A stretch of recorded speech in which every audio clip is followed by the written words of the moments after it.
कहीं ना कहीं नीतीश कुमार के काल के समाप्त हुई और नया धारा के शुरुआत हुई, जौन में कहीं ना अब तेजस्वी यादव आई हैं, नया पीढ़ी आई, नया परिवर्तन हुई, नया युग के शुरुआत हुई, नया नया सब चीज़ हुई। लेकिन अचानक से झटका लगा। वह याद हुई कि लालू प्रसाद 15 साल अपने और अपना पत्नी राबड़ी देवी के बिहार के गद्दी पर काबिज रखो। बहुत ऐसा लोग बा, गरीब गुरबा, जो अंतिम पायदान पर खड़ा लोग बा, वो लोग लगातार लालू प्रसाद के अपन नेता के रूप में स्वीकार किलस, गरीब गुरबा के आवाज़ बनले और लालू प्रसाद अपन एगो अलग पहचान बनौले। पटना पहुँचले, उनका से पूछल गई कि भाई हो तहार बड़ भाई ऐसे ऐसे कहत रहे हा कि लालू प्रसाद के कब्जा कर ले बड़ा लोग, तो उनका सीधे तौर पे कहना रहे कि ऐसा कोनो बात नजर आवता लालू प्रसाद के कब्जा करे वाला के बा। जब लालू प्रसाद के बिहार के राजनीति कब्जा ना कर पाइल, बाकी लोग कब्जा ना कर पाइल, तो के कब्जा कर ली? कारण कि लालू प्रसाद बिहार के राजनीति में उ ध्रुव तारा हवे जो दूरे से चमकेले।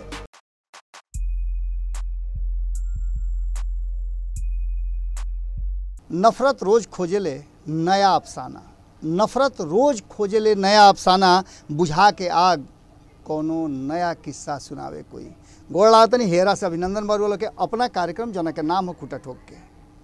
आज वालों से वादा के अनुसार दिल्ली एनसीआर में बानी और ओजे से रुआ लोग के पीछे का नज़ारा रुआ देखते हो कब आज के खूटा ठोक के। और आज से कुछ दिन तक, जब तक कि हम पटना वापस नहीं किया जात, रुआ लोग के साथ लगातार अब दिल्ली से खूटा ठोक पर शामिल हो कब। और रुआ लोग के बात हुई बिहार के राजनीति, छूटे वाला बात थोड़े बा।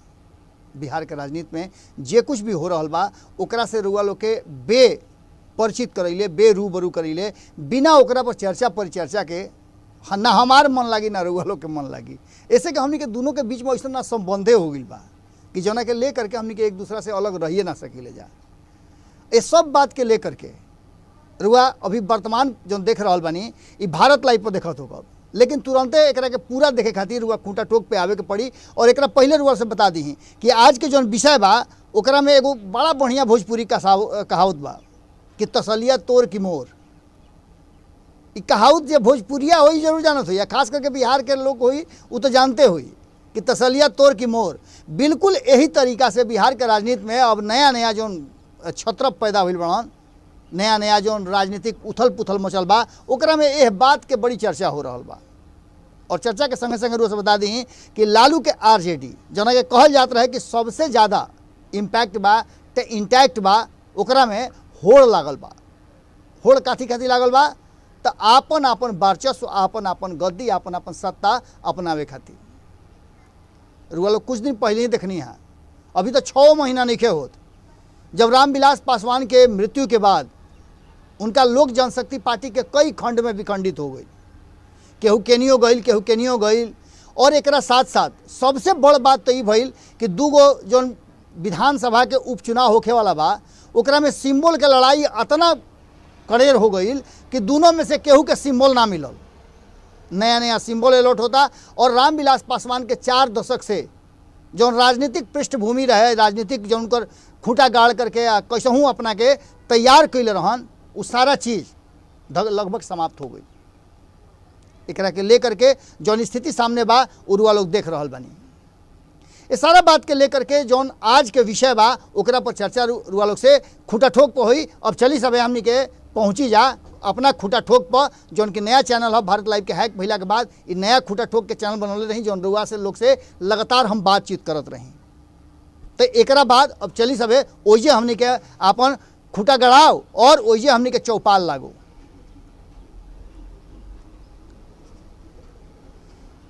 भारत लाइव पर चर्चा लगभग सब रुआ लोग से कर दिले रही है, लेकिन अब जौन चर्चा खातिर रुआ लोग के सामने आयल बानी वो चर्चा बा कि कहीं ना कहीं बिहार के राजनीति में अब नया नया चीज़ रुआ देखे के मिल रहा बा।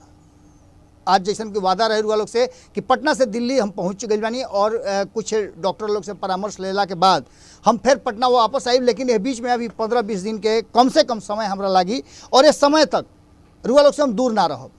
रोज़ खूटा ठोक रुआ दिल्ली से अलग अलग जगह से जहाँ हमरा उपलब्ध रहब, जहाँ हमरा वक्त मिली ओजे से रुआ लोग से हम बातचीत करत रहब।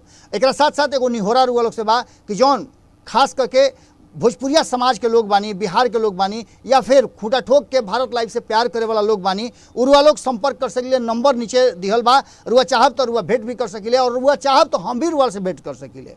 कारण कि दिल्ली में जितना दिन हम बानी उतना दिन बिहार के रंग रस और बिहार के जौन असल खाटी भाषा बा भोजपुरी, जौन दुनिया के सबसे मीठ भाषा हो, वो भाषा में बोले बतियावे खातिर हमरो मन रुआ लोग से करता। लेकिन खैर ये तो आगे के बात बा। लेकिन बिहार के राजनीति में जो माने 2-3 दिन से जो चर्चा चल रहा बा, वो चर्चा कहीं ना कहीं अब लालू प्रसाद पर एगो क्वेश्चन मार्क लगा देले बा। लालू प्रसाद लगभग 4 दशक से बिहार के राजनीति में आपन जबरदस्त मजबूत खूंटा गाड़ करके और अपना पार्टी के साथ साथ बिहार में एगो अलग पहचान बनौले बड़े। रुआ याद हुई कि लालू प्रसाद 15 साल अपने और अपना पत्नी राबड़ी देवी के बिहार के गद्दी पर काबिज रखोले। एक साथ साथ रुआ पता बा कि ई उनका हासिल कैसे भई रहे। बड़ा एक खातिर कांग्रेस के कबारे खातिर, उखाड़ कबार करे खातिर बड़ी मशक्कत करे के पड़ रहे और बड़ी मुश्किल से कैसे हूँ कांग्रेस के हटा करके लालू प्रसाद बिहार के सत्ता पर काबिज भई रहन। एक पहले बहुत सारा खेल भइल, उ सारा खेल रुआ लोग से अक्सर हम बतावत रहीले। लेकिन वर्तमान परिस्थिति में लालू के 4 दशक से और लगभग 20-22 साल से राष्ट्रीय जनता दल के जब से निर्माण कैले तब से लेकर के 25 साल हो गई।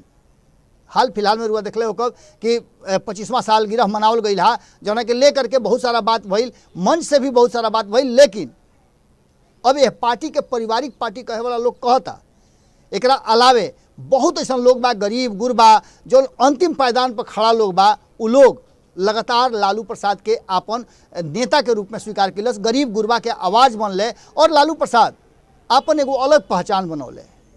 यह बात के माने खातिर बिहार और देश दुनिया के सभी राजनीतिक तैयार बा। कहल तो यहाँ तक ले जाला कि 15 साल लालू प्रसाद बिहार के बदले के बहुत प्रयास कैले, लेकिन उनका पर कई तरह के आरोप लागेला और कहल जाला कि लालू प्रसाद के राज जंगल राज रहे। लेकिन खैर ये तो बीतल बात हो गई। ओकरा बाद नीतीश कुमार के शासन चल रहा बा और नीतीश कुमार के शासन से पहले लालू प्रसाद बिहार के एगो अलग पहचान देश दुनिया में बनौलन। एकरा से रुआ इनकार ना कर सकिले, चाहे वो केंद्र के राजनीति में होकस या फिर बिहार के राजनीति में होकस। केंद्र के राजनीति में भी Lalu Prasad railway minister hocus या फिर केंद्र में बिना मंत्रालय के भी उनका कई हाली प्रधानमंत्री बनावे के जो मुहिम चलल, वो मुहिम के सबसे अगहर के अगुआ के रूप में उनका के जा रहा बा। और जब खूंटा गाड़ दिले, जरा खातिर गाड़ दिले, ओकरा खातिर उ तैयारी जबरदस्त कैले, कभी पीछे मुड़ के ना देखले। लेकिन वर्तमान परिस्थिति में रुआ कुछ दिन पहले देखले हो कब कि रामविलास पासवान के पार्टी लोक जनशक्ति पार्टी कैसे कैसे खंड खंड विखंडित हो गई। रुआ लोग से शुरू में बतौले रहनी यहाँ भारत लाइव पर। लेकिन अब स्थिति बा कि नीतीश कुमार के जितना कमजोर करे के कोशिश भारतीय जनता पार्टी कैलस या फिर तेजस्वी यादव नीतीश कुमार के सामने खड़ा होकर के चैलेंज कैले, ओकरा बाद ये कहल जात रहे कि बिहार में अब एक नया राजनीतिक परिवर्तन हुई, जना में कहीं ना कहीं नीतीश कुमार के काल के समाप्त हुई और नया धारा के शुरुआत हुई, जना में कहीं ना अब तेजस्वी यादव आई हैं, नया पीढ़ी आई, नया परिवर्तन हुई, नया युग के शुरुआत हुई, नया नया सब चीज़ हुई। लेकिन अचानक से झटका लग गई और ये झटका कहीं दूर से ना लागल, उस शख्स से लागल जौन शख्स काल तक ले कहत रहन कि अपना अर्जुन के कृष्ण बन के, उनका सारथी बन के, उनका के हस्तिनापुर के गद्दी पर हम पहुँचाई। यानी कि बिहार के गद्दी पर तेजस्वी यादव के बैठावे खातिर उनकर बड़ भाई तेज प्रताप यादव हमेशा हर मंच से बोले, कई हाली शंखनाद कैले। लेकिन अचानक से तेज प्रताप यादव करीब 1 महीना 1.5 महीना से लगातार तेजस्वी यादव से नाराज बढ़े। एकरा पीछे कई कारण बा। कारण में पहला शुरुआत भइल जगदानंद सिंह से। रुआ याद होई कि जब रजत जयंती मनावल जात रहे राष्ट्रीय जनता दल के, तो मंच पर लालू प्रसाद के भाषण भइल, ओकरा ठीक पहले तेजस्वी यादव भाषण के दौरान जगदानंद सिंह पर कुछ ऐसा बात कहले जना के लेकर के वही घड़ी से चर्चा शुरू हो गई। एकरा पहले भी तेज प्रताप यादव के बारे में कहल जाला कि वो अपना हिसाब से राजनीति करे खातिर जाने जा रहे, कभी कभी ऐसा बात कर देवेले जना से लेकर के पार्टी के अंदर में चर्चा शुरू हो जाला। लेकिन अब की आली के चर्चा जबरदस्त हो गई बा।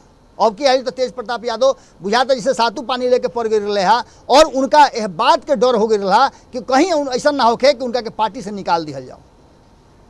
लेकिन ये सब भइला के बाद तेज प्रताप यादव होवे कि उनका के पार्टी से निकालना गई, चाहे जितना भी वो अंटी कैले होकस, गलती कैले होकस, या ओकरा गलती ना कैले उनकर मन के उद्गार होकर जो प्रकट कैले होकस, ये सब बात के लेकर के एक बात तय मान के चली कि जौना तरीका से तेज प्रताप यादव काल्हे अपना नया संगठन के कार्यक्रम के दौरान ये बात कहले कि कई लोग बा जो हमारा पिताजी के यानी लालू प्रसाद के कैद कर दिले बा, वो लालू प्रसाद के कैद कर दिले बा। जो लालू प्रसाद बिहार के राजनीति में जहाँ खड़ा हो जात रहा, लाइन हो शुरू होते रहे और डकरे खातिर जानल जात रहा। कई हाली भारतीय जनता पार्टी के चलत रथ के रोक देवे वाला, खूंटा ठोक देवे वाला लालू प्रसाद, और लालू प्रसाद के कैद कर ले बा। उनकर इशारा साफ बा, लेकिन वो नाम ले ले बिना बात कहले और कहले कि रुआ लोग सब जानता नहीं कि के काम में लागल बा। ये सब बात के बाद उतने बात ना भइल, जगदानंद सिंह के बारे में वो का कहले कि हिटलर शाही चलावेले, गेट में ताला बंद करके रखेले, कार्यकर्ता से भेंट ना होला, ये बहुत तरह के उनका पर आरोप प्रत्यारोप लगौले। अनुशासन के बात कम और बाकी के बात बहुत ज़्यादा भइल। इस सब बात के लेकर के जौन स्थिति बा इरुआ लोग खूब बढ़िया से जानता नहीं। इस सारा स्थिति परिस्थिति के बाद अब जौन स्थिति बा कि तेज प्रताप यादव केकरा पर ई बात कहले, तेज प्रताप यादव बाहर के काहे बाड़न और ई केकरा के कहतन कि कुछ लोग बा जौन पार्टी के अध्यक्ष पद जबरदस्ती छीनल चाहता। एक तरफ हमारा माई बाबूजी के जौन बा माता पिता के दोनों के ले आके कैद कर दिले बा लोग, दूसर का तरफ कई लोग बा जौन अध्यक्ष बने खातिर होड़ लागल बा लालू प्रसाद के हटा करके। लेकिन ऐसा हम होखे ना दे, उनकर ये कहना रहे अपन संगठन के मजबूत करे में वो लागल बाड़न। और इस संगठन के मजबूत करे के बीच में एक बात तो तय नजर आ रहा बा कि बिहार के राजनीति में अभी बहुत कुछ होना बाकी बा। कारण कि बिहार के राजनीति में लगातार यह बात पर चर्चा शुरू हो गई बा। और तेजस्वी यादव दिल्ली से जब पटना पहुँचले, उनका से पूछल गई कि भाई हो तहार बड़ भाई ऐसे ऐसे कहत रहे हा कि लालू प्रसाद के कब्जा कर ले बड़ा लोग, तो उनका सीधे तौर पे कहना रहे कि ऐसा कोनो बात नजर आवता, लालू प्रसाद के कब्जा करे वाला के बा। जब लालू प्रसाद के बिहार के राजनीति कब्जा ना कर पाइल, बाकी लोग कब्जा ना कर पाइल, तो के कब्जा कर ली। कारण कि लालू प्रसाद बिहार के राजनीति में उ ध्रुव तारा हवे जो दूरे से चमकेले। तेजस्वी यादव बहुत सारा लालू प्रसाद के काम जुड़वले और यहाँ तक ले बतौले कि बिहारे ना देश दुनिया के लोग जाने ला कि लालू प्रसाद का कैले बड़े। गरीब गुरबा आज भी लालू प्रसाद के आंख बिछा के ताकेले। रहल सवाल तो तेज प्रताप यादव पर कुछ भी बोले से वो एकदम साफ इनकार कर गए। और एजा से ये बात बुझाए लागल कि जैसे लोक जनशक्ति पार्टी के जो भारत लाइव पहले से भी रुआ लोग बतावत रहे कि जैसन स्थिति बा और कुछ नाम लेकर के तेज प्रताप यादव और तेज प्रताप यादव ना और भी कई लोग जो राष्ट्रीय जनता दल के बा वो कई गो नाम लेकर के और ये बात के तरफ अंगुरी उठावेला कि फलना फलना तेजस्वी यादव के कहीं ना कहीं मुश्किल में डली हैं और उनका के नैखन चाहत कि वो मुख्यमंत्री के कुर्सी तक पहुँचस। ये चलते ये सब खेला करके और घर परिवार से लेकर के पार्टी तकले विखंडित करे के कोशिश करेले।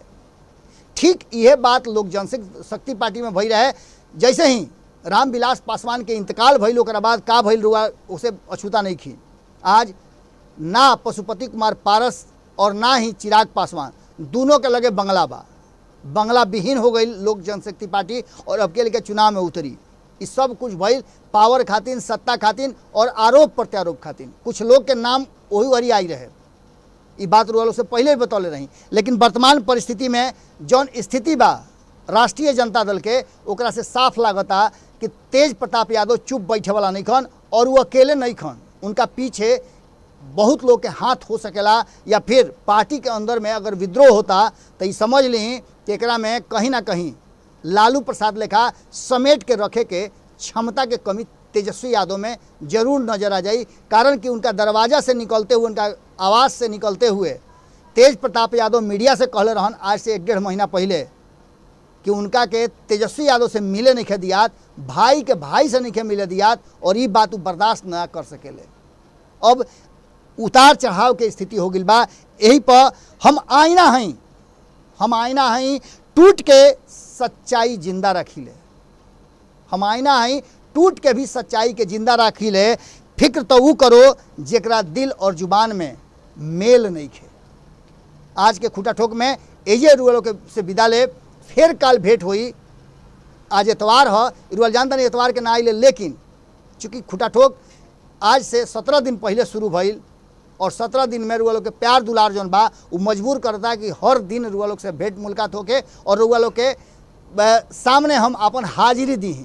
अगर हाजिरी कबूल बा तो बताई सब है कि कितना मार्क देव और कैसे अपन विचार रखब। और रुआ लोग के विचार बहुत जरूरी बा। संगे संगे ये नया चैनल के खुटा ठोक के खास करके भोजपुरिया समाज सहित अन्य भाषा भाषी के लोग भी आई सब है और एक खुटा ठोक पर अपन विचार रखी सब है। कोशिश हम करता नहीं कि बहुत जल्दी लाइव आ करके रुआ लोग से बात करी, रुआ लोग आपन प्रश्न और आपन जो इच्छा बा अगर कमेंट बॉक्स में लिखब तो हमारा सुविधा होई रुआ लोग से बात करे में। और कमेंट बॉक्स में यदि रुआ बात कल चाहता नहीं हमरा से तो रुआ नंबर भी दिहल बा, व्हाट्सएप पर रुआ अपन मैसेज करी, हम रुआ लोग से बात करब और लाइव के माध्यम से रुआ लोग से जुड़ल चाहता नहीं। हम देखता नहीं तो 1 से 2 दिन के अंदर में बहुत जल्दी हम लाइव में आ रहा बानी, जब रुआ लोग से सीधा बात हुई और खुटा ठोक तो रुआ लोग से 7 बजे साँझी का भेंट होते रही। एक बाद रुआ लोग से फिर काल भेंट हुई। गोड़ लागत।